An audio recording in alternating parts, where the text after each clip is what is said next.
Olá, pessoal, tudo bem com vocês? Eu sou o professor Pedro e hoje teremos mais uma aula de história.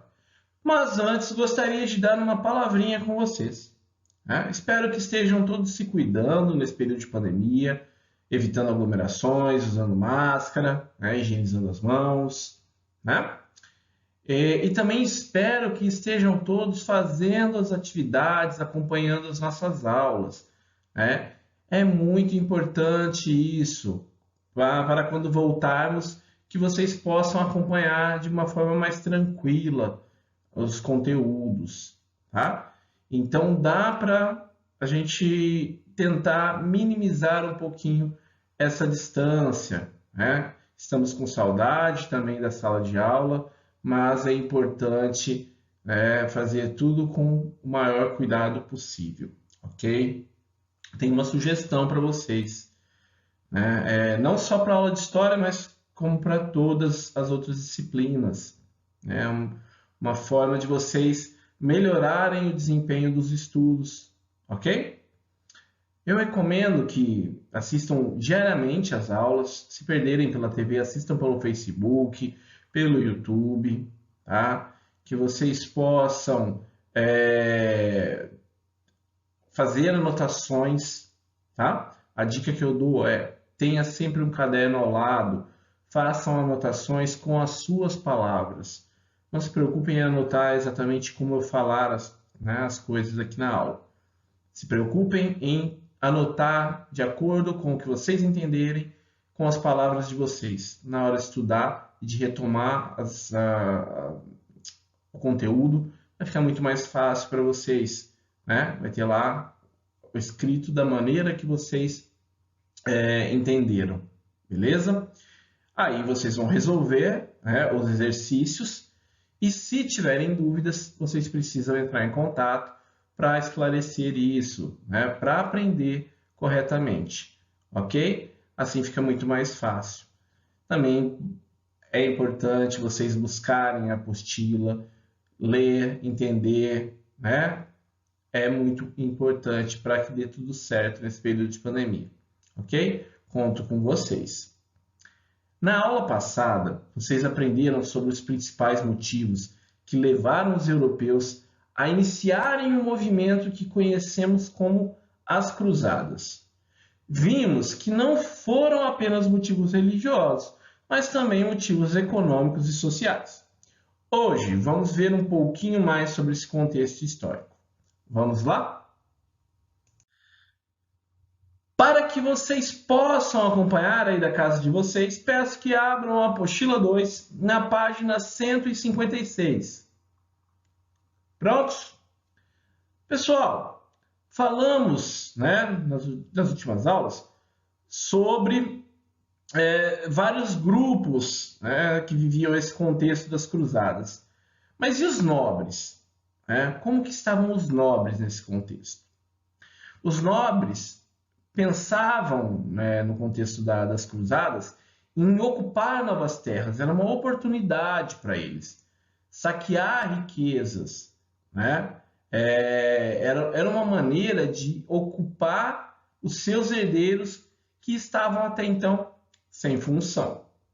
Os reis também poderiam aumentar o seu prestígio, ao ser lideranças, né, ao liderar expedições e poderiam estender, aumentar o seu poder, aproveitando, obviamente, né, da mobilização militar que eles estavam coordenando. Assim, não foi difícil dar início ao que ficou conhecido como a Guerra Santa, né? Era uma guerra santa contra os muçulmanos. Logo, se iniciaram as expedições para o Oriente, que mais tarde ficaram conhecidas como cruzadas, né? O termo foi usado porque os combatentes traziam em suas vestes, em suas roupas, a estampa de uma cruz, em nome da qual lutavam. É a cruz cristã. Então, por que é uma guerra santa? É uma guerra com motivos religiosos, certo? Mas também vocês viram que era muito além de religião. Foram organizadas 8 expedições principais, né, de 1096 até 1270, como vocês podem ver aqui no slide, né? Além das expedições organizadas oficialmente pela igreja, houve expedições que são chamadas de não eclesiásticas, né? Que não eram organizadas pela igreja. Como, por exemplo, uma curiosidade, né?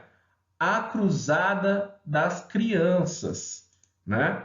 Ou também conhecido como Cruzada dos Inocentes, no ano de 1212. O que foi isso, gente? A Cruzada das Crianças, né, aconteceu, né, de acordo com registros históricos. Jerusalém, nesse contexto, tornou-se uma lenda na Europa. Antes dessa cruzada já tinha se tornado uma lenda. Após a retomada das cidades pelos muçulmanos, quando eles tomaram de volta Jerusalém em 1187, espalhou-se a crença, né, principalmente entre os membros da Igreja Católica, de que apenas puros de espírito poderiam devolver essa cidade aos cristãos. Então, a cidade só poderia ser retomada por pessoas que eram puras de espírito.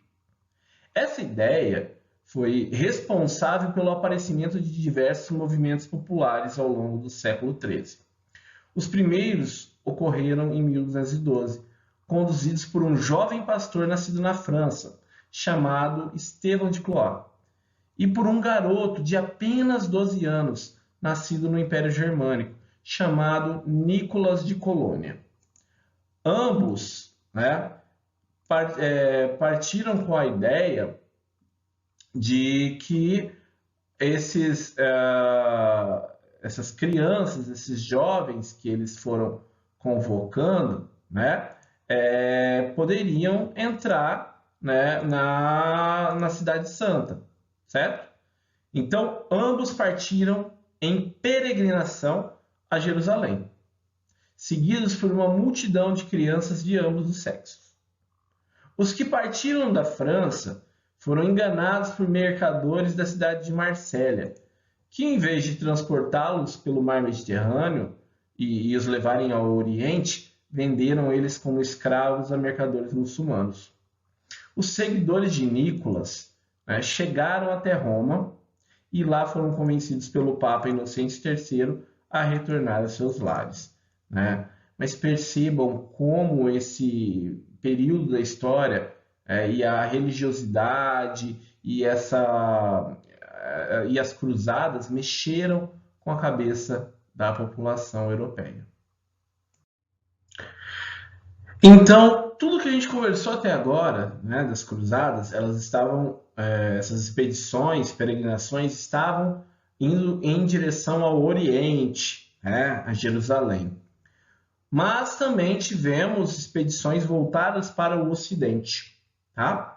No Ocidente, as cruzadas voltaram-se para a reconquista da Península Ibérica, que era dominada pelos árabes, ok? Se vocês se lembrarem, quando a gente falou sobre os muçulmanos, eles, após a unificação da religião, dos povos, eles acabaram dominando territórios do norte da África, chegando até a Europa, na Península Ibérica, territórios que correspondem hoje à Espanha e Portugal, né? Eles entraram mais no território europeu devido à derrota, né, para os francos, certo?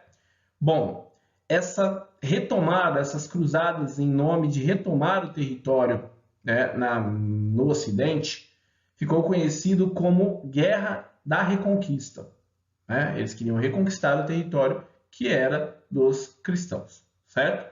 Que ocorreu entre os séculos 11 e 15, ok? Então foi longo esse período. Pessoal, percebam aqui no mapinha ao lado, né? Então a gente vai ter o território da Península Ibérica, certo?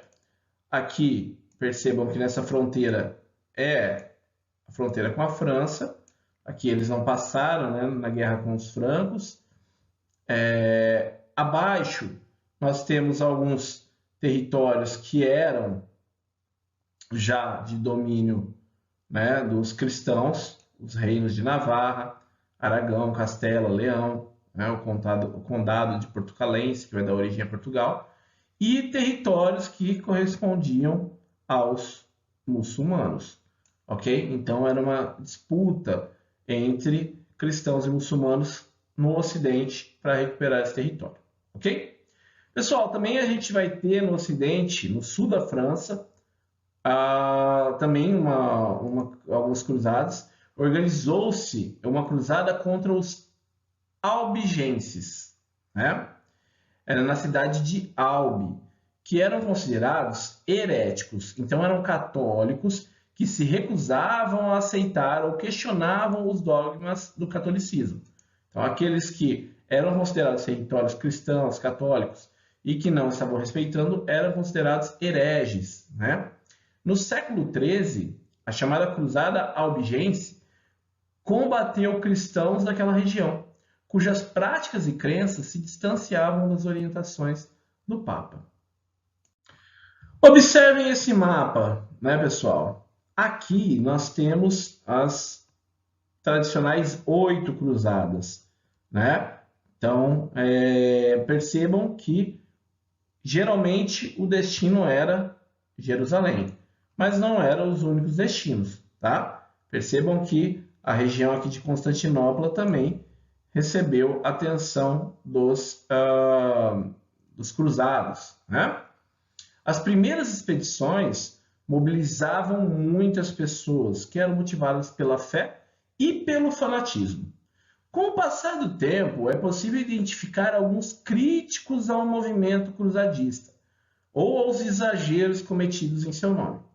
A primeira cruzada conquistou Jerusalém em 1099. Os cristãos mantiveram controle sobre a cidade até 1187, quando foi reconquistada pelos islâmicos. Outras cruzadas se dirigiram a Jerusalém sem o mesmo sucesso, ok? Além dos objetivos religiosos, algumas expedições tiveram finalidades comerciais. A Quarta Cruzada, por exemplo, conquistou e saqueou a cidade de Constantinopla, que eu já mostrei para vocês no mapinha, né? Uma cidade que era cristã, certo? As cruzadas enriqueceram os comerciantes italianos de Gênova e Veneza. Esses comerciantes tomaram dos árabes o controle do mar Mediterrâneo. Por isso, né, as possibilidades de comércio para os europeus aumentaram ainda mais. Então, a gente vai ter uma mudança em relação ao comércio. A gente viu que durante o feudalismo era quase nulo, né? Mas quando a gente vai, a partir do momento que a gente tem esse mar Mediterrâneo todo aqui, que antes era controlado pelos árabes, que passa a ser de domínio dos italianos, o comércio começa a ficar mais fácil. Percebam que é todo um litoral recortado que facilita a comunicação a partir da navegação. Então, o comércio passou a ser favorecido. Esse contato entre Oriente e Ocidente a partir do mar Mediterrâneo. Ok? Bom, pessoal, hoje nós encerramos o módulo 6, certo? Na aula de hoje, nós aprendemos sobre as causas e sobre as consequências do movimento que ficou conhecido como as Cruzadas. Vocês viram como isso mexeu com o imaginário e afetou, transformou a sociedade europeia, ok? Bom, pessoal, espero que tenham gostado da aula de hoje. Acima estará o contato, caso tenham dúvidas, ok? Bons estudos, muito obrigado e até a próxima aula. Lembrando, façam as atividades propostas que são passadas para vocês semanalmente, tá bem? É muito importante para vocês continuarem seus estudos, certo? Um abraço e até a semana que vem.